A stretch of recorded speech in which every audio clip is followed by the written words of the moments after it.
안녕하세요. 줄리스 리빙룸 리다혜입니다. 한 주 동안 잘 지내셨어요? 저도 잘 지냈습니다. 다리도 점점 나아지고 있고요. 많이들 걱정해 주셔서 힘을 얻고 열심히 재활하고 있습니다. 제가 한 8년 전쯤 봄에 벚꽃 날릴 때 어떤 프로그램에서 강연하는 걸 봤어요. 최진석 교수님이라고 그 당시 때 그분 강연하는 걸 보면서 너무 인상적이고 그분이 하시는 얘기가 제 마음에 정말 콕콕 와닿는 거예요. 그래서 그분에 대해서 인터넷에 찾아보고 하니까 칼럼이 있더라고요. 그래서 그 글을 쫙 읽었는데 정말 감동이 돼서 집 앞 벚꽃 날리는 그 광경을 보면서 카페에 앉아서 정말 그 칼럼을 다시 한번 보면서 행복해 했던 기억이 있습니다. 그래서 그분이 쓰셨던 탁월한 사유의 시선이라는 책을 한번 가지고 나왔어요. 이 책은 제가 SNS에 기록을 해놨더라고요.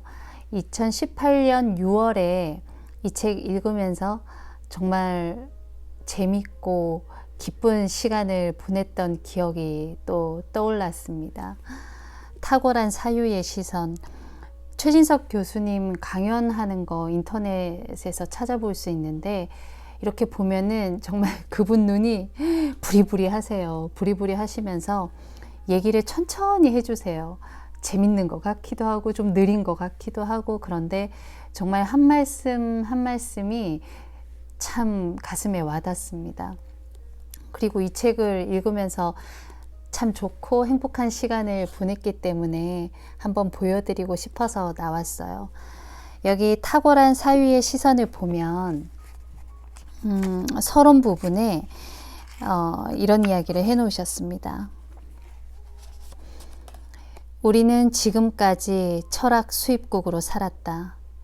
보통 수준의 생각은 우리끼리 잘하며 살았지만 높은 수준의 생각은 수입해서 산 것이다. 다른 사람이 한 사유의 결과를 숙지하고 내면화하면서도 스스로 생각한다고 착각해왔다. 수입된 생각으로 사는 한 독립적일 수 없다. 그렇게 하면 당연히 산업이든 정치든 문화든 가장 근본적인 면에서는 종속적이다. 이런 삶을 벗어나고 싶다. 훈고에 갇힌 삶을 창의의 삶으로 비약시키고 싶다. 종속성을 벗어나서 독립적인 삶을 함께 누리다 가고 싶다. 남들이 버려놓은 판 안에서 어떻게든 살아보려고 그물 사이를 비집고 다니는 일은 이제 지겹다. 우리는 정말 우리 나름대로의 판을 버려보는 전략적인 시도를 할 수 없을까? 선도력을 가져볼 수 없을까? 그 질문에 철학적인 높이에서 답해 보려는 시도가 바로 이 책이다.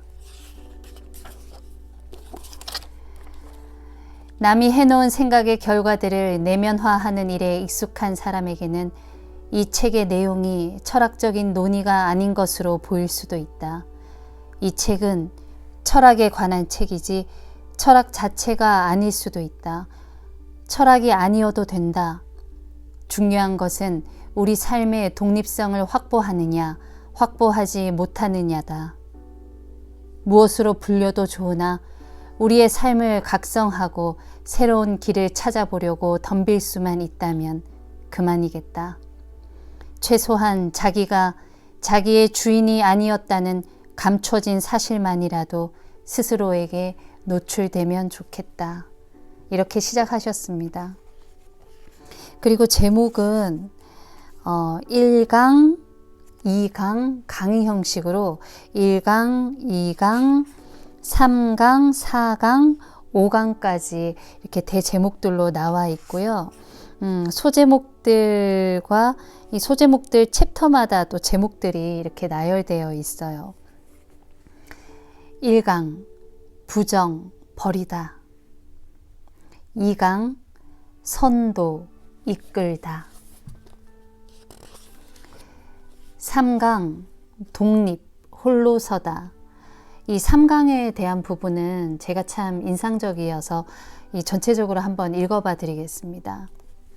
하나, 최초의 철학적 사유와 발휘. 나의 사유 능력으로 세계를 이해한다. 인간이 인간인 이유는 인간에게 있다.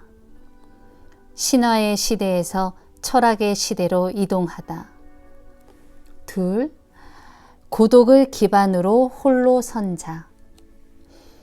익숙한 것과의 결별, 고독을 자초하다.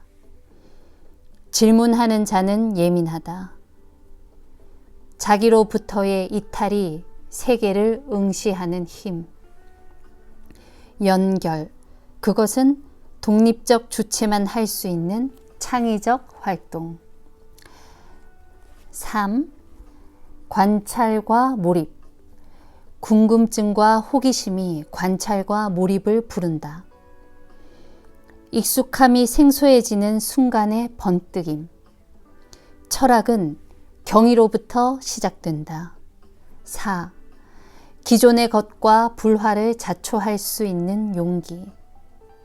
홀로 밝은 빛을 보는 즐거움. 세상과의 불화를 자초하는 것, 그것이 용기. 진정한 용기는 삶의 불균형을 과감히 맞이하는 것.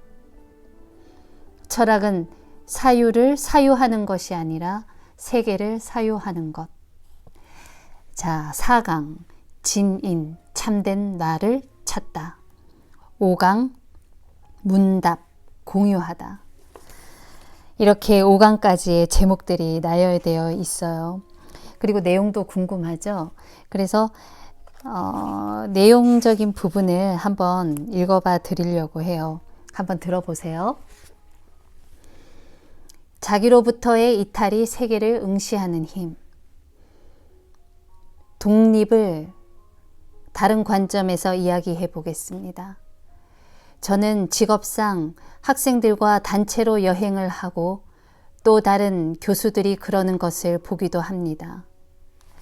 그런데 단체 여행을 할 때 보면 한국 학생들과 미국 학생들 사이에 차이가 나타나는데 그것이 제게는 좀 인상적이었습니다. 한국 학생들이 단체 여행을 할 때는 여행 내내 개별적인 행동은 전혀 없이 집단으로 똘똘 뭉쳐서 행동합니다. 집단으로 모여 있고 뭔가 연결되어 있어야 하고 서로 함께 있어야 합니다. 그런데 미국 학생들의 단체 여행은 그렇지 않습니다.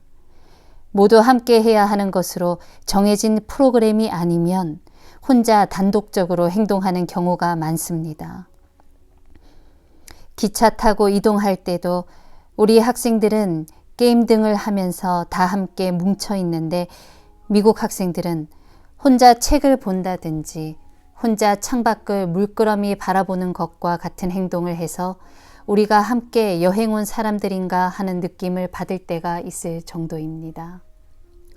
어떤 모습이 더 좋고 나쁘고의 문제라기보다는 문화에 따라 나타나는 차이일 것입니다. 제가 주체 독립을 이야기할 때 개인과 집단의 관계, 즉 개별자와 공동체의 관계를 따지며 이야기하는 분이 있습니다. 개별자와 공동체는 서로 연결되어야 사회적 힘이 동반 상승되지 않느냐고요. 너무 개별자의 독립만 강조하는 것 아니냐. 심지어는 그래도 공동체가 더 중요하게 다루어져야 하지 않느냐는 말씀도 하십니다. 그런데 제가 볼 때 개인과 공동체의 문제는 실제의 세계에서도 어느 것이 더 중점적으로 다루어져야 하는가를 따져야 할 정도로 분리되어 있지 않습니다. 개념적으로 분리되어 있으니까 따로 존재하는 것 같지만 그렇게 분명하게 구별되기는 어렵습니다.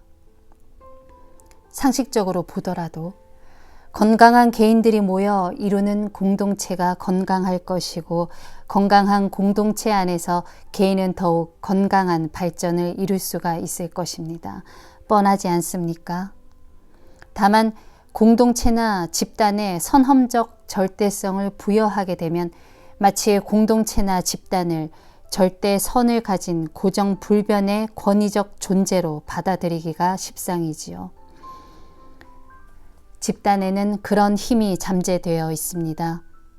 그래서 개별과 보편, 개인과 집단, 개별자와 공동체 등으로 나누어 놓고 저울질하다 보면 당연히 무게중심이 보편이나 집단이나 공동체로 이동할 수밖에 없게 됩니다. 그런데 문제는 집단은 대개 보편이라는 탈을 쓴 이념의 지배를 받고 그러면서 권위가 더욱 공고해진다는 것입니다. 계속 들어보세요. 우리가 보통 개별적 주체들의 주체성을 이야기하지만 사실은 집단적으로 공유된 보편적 이념을 내면화한 다음 그것을 자신의 주체성으로 착각하는 경우가 보통입니다. 그래서 주체라고는 하지만 기실은 보편적이거나 집단적 이념에 종속되어 있는 상태인 경우가 많죠. 이런 주체들로 이루어진 집단이나 공동체는 주체들의 자발성이 발휘되기 힘들어 사회가 경색되기 쉽습니다. 이러한 구조에서는 문명의 진행 방향에 능동적이고도 선제적으로 반응할 수 없게 되어 종속성을 벗어날 수가 없습니다. 무엇보다도 종속성을 벗어나는 일이 매우 중요합니다. 선도력이나 선진성이나 창의성 등은 바로 종속성을 벗어나는 데서만 꼽힐 수 있습니다. 종속성을 벗어나는 일은 의식 있는 개별자가 역사적 책임성을 회복해야만 가능해지는 일입니다. 이는 자신이 독립적으로 시대의식을 파악함으로써 가능해집니다. 자신만의 능력으로 세상에 질문을 제기함으로써만 가능하다는 말입니다. 이렇게 이야기가 이어지고 있어요. 이렇게 읽다 보면은 굉장히 그 예를 든 어떤 이야기들이 인상적인 부분이 많습니다. 그리고 쭉쭉 읽어 내려갈 수 있어요. 그런데 제가 예전에 한번 소개해 드렸던 책처럼 좀 읽고 생각할 수 있는 시간이 생깁니다. 읽다가 하고 눈을 감고 한 번씩 생각하게 되더라고요. 자, 마지막으로 이 부분만 읽어 드리겠습니다. 위대한 존재는 주위의 모두가 다 잔치를 벌이듯이 떠들썩하고 즐거워하는 상황에서도 거기에 함께 묻히지 않고 이탈하여 자신에게만 있는 비밀스런 내면을 지킵니다. 이렇듯 집단에서 이탈해 나와 자신이 있는 현재의 그곳을 마치 제3자가 보듯이 내려다 보아야 합니다. 자기 삶을 영위할 때도 자기 삶 속에 온전히 침잠해 있는 것이 아니라 그 익숙함에서 벗어나 객관적인 시선으로 자신의 삶 자체를 관찰할 수 있어야 합니다. 익숙한 자신으로부터 벗어나는 이것이 자기로부터의 이탈입니다. 익숙한 자기는 집단적인 관습이나 보편적인 이념을 공유하는 주위의 다른 사람들과 차이를 생산하지 못하는 자기입니다. 종속적인 상태를 유지하는 자기일 뿐입니다. 하지만 집단 속에 함께 있으면서도 자신은 단독자로 고립을 자초할 수 있어야 합니다. 스스로 고립을 허용하지 않으면 그 안에 몰입되어 세계의 진실을 포착할 수가 없습니다. 고립을 자초한 후 고독에 빠질 수 있어야 합니다. 독립을 이룬 자기는, 즉 고독한 자기는 비록 단절과 고립의 상태에 있지만 단절과 고립의 힘을 통해서 비로소 종속성을 깨닫고 거기서 벗어날 수 있습니다.